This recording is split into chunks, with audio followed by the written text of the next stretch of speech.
Olá, boa noite. Começa agora o Giro Veja com os destaques da segunda-feira. Embora fosse dada como certa há semanas, a prisão de uma figura como o ex-ministro José Dirceu tem forte impacto político. Mais uma vez, o petista foi apontado como um dos responsáveis por montar o assalto à República num esquema maior, mais sofisticado que sucedeu o Mensalão. É importante frisar uma coisa: a Lava Jato, neste momento, faz uma conexão entre o Petrolão e o Mensalão. E a conclusão é uma só. A corrupção sistematizada é a grande marca do governo Lula que ficará para a história. A Larissa Borges acompanhou as ações da Polícia Federal em Brasília sobre a Lava Jato e tem mais informações.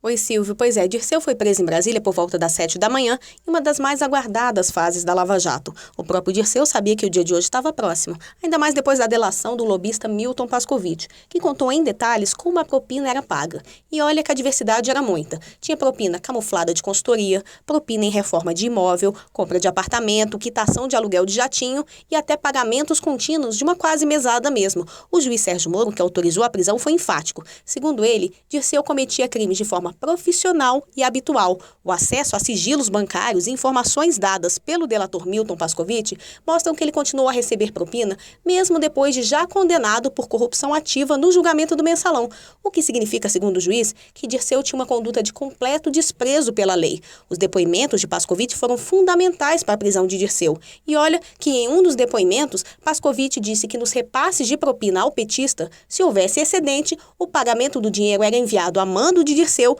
para o ex-tesoureiro do partido João Vacari Neto. Lembrando que Vacari já foi apontado pelo delator Pedro Barusco como destinatário de até 200 milhões de dólares do Petrolão, Silvio.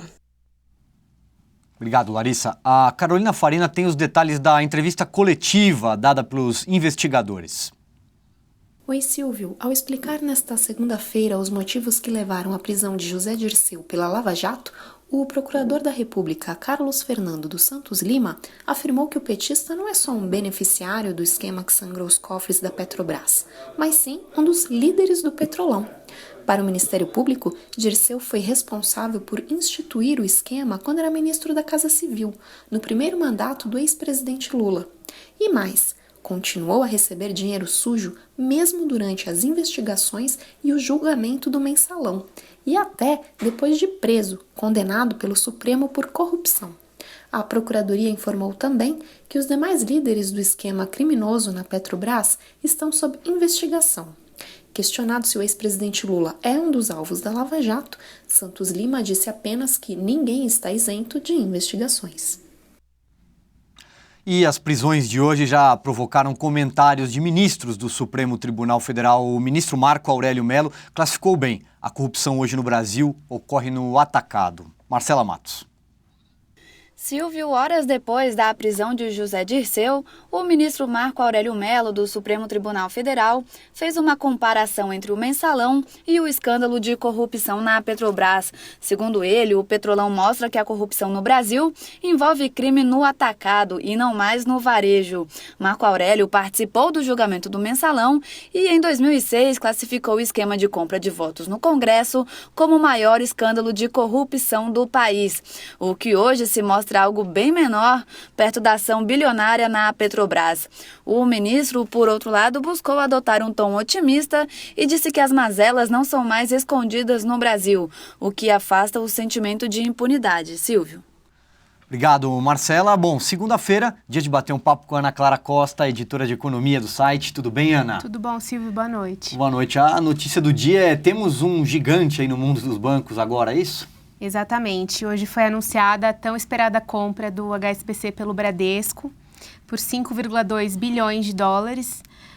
Há mais ou menos 2 meses o Bradesco anunciou a vontade de comprar o HSBC, depois que o HSBC já havia deixado claro aos acionistas que não estava mais interessado na operação no Brasil e em outros países, como a Turquia, por exemplo.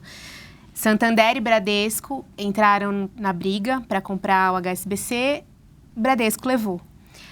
Hoje, as ações do Bradesco, logo depois do anúncio, começaram a cair num sinal do mercado de que a compra não tinha sido apreciada. Conversando com alguns analistas, O que eles disseram para a gente é que acharam um valor alto demais. Eles esperavam que a compra tivesse em torno de 4 bilhões de dólares. Então, por isso, as ações acabaram repercutindo esse descontentamento. Afinal, o que eles dizem é o HSBC no Brasil é um banco que está dando prejuízo no momento da economia brasileira de aperto do crédito e queda do consumo, em que, enfim, a tendência, os analistas acham que eles conseguiriam comprar o HSBC por menos. No fim da história, Silvio, o que acontece é que nós temos um banco maior ainda do que já era. O Bradesco, antes dessa aquisição, ele era o 4º maior banco, se a gente levar em conta Banco do Brasil, Itaú e Caixa.